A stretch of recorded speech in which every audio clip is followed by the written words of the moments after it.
We've all been to parties. More specifically, we've all been to wedding receptions, probably many of us, to many different kinds. But I guarantee you've never been to one quite like the one in our scripture. In our scripture, we have the first miracle, or as John writes, the first sign that Jesus performed, and it included alcohol and a wedding. Not too bad of a situation for Jesus to truly reveal himself, his power and his glory for the first time, right? A wedding. What we have in our scripture passage is a remembered story where Jesus transformed water, lots of water, into wine. Lots of wine. Now there are some similarities and differences between weddings today and back when this scripture was written. Weddings during Jesus' time and weddings today seem similar because there is a grand celebration involved in the act of marriage, often including alcohol. During many weddings, it seems that the actual marriage ceremony takes a backseat to the act of celebrating the actual wedding in the form of having a wedding celebration or party. Now, a major difference between weddings back then and now is that wedding celebrations during Jesus' time often lasted a week. And most today in American society only last one day. We don't know who got married in our scripture passage, but we can rightly assume that it was a relative of Jesus' family or at least a close friend. Because we are told that Mary, Jesus' mother, and Jesus were invited along with the disciples. Now this wedding feast, this wedding celebration, wine was served.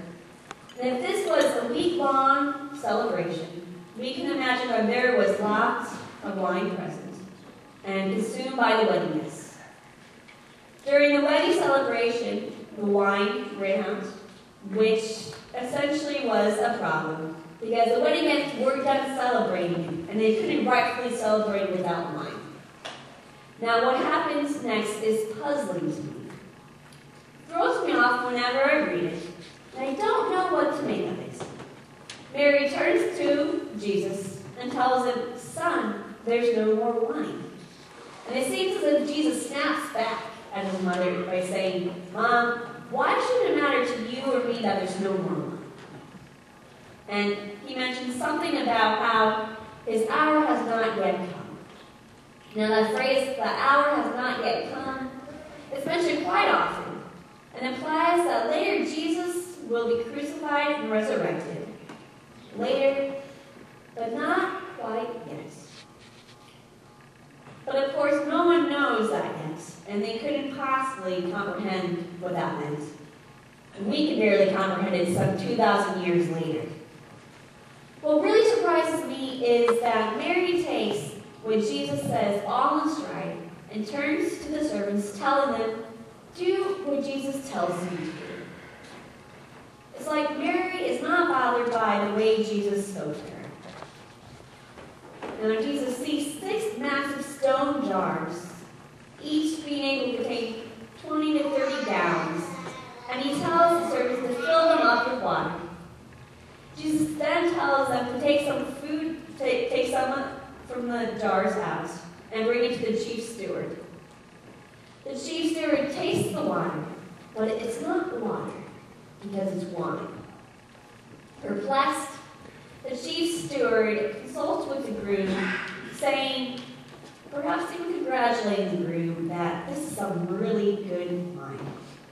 But that the really good wine is usually served first, because the guests are aware enough at the beginning to know that it is indeed good wine, while the not-so-great wine is offered later after the guests have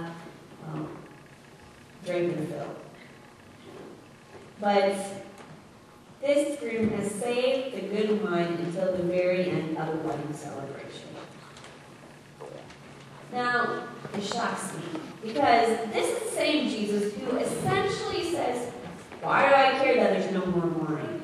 But Jesus then does the opposite of what he implies.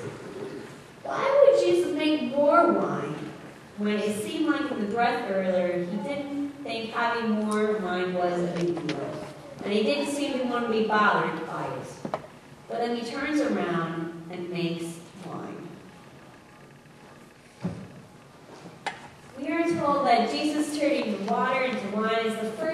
signs that revealed his glory to those who witnessed it. The first sign of many yet to come. But why did he do it? And why was it the first sign according to the Gospel of John? Maybe, perhaps, Jesus changed his mind. Maybe he knew all along. And sought to produce more wine because it was an opportunity for him to show what he was made of and why he came in the first place. Maybe it was the right time to show the public for the first time by the hands of Jesus that God indeed provides for his children. Perhaps that is why this was the first sign, because if we aren't sure that God will provide for us, then we can't get that deep in our relationship with God and our belief in God.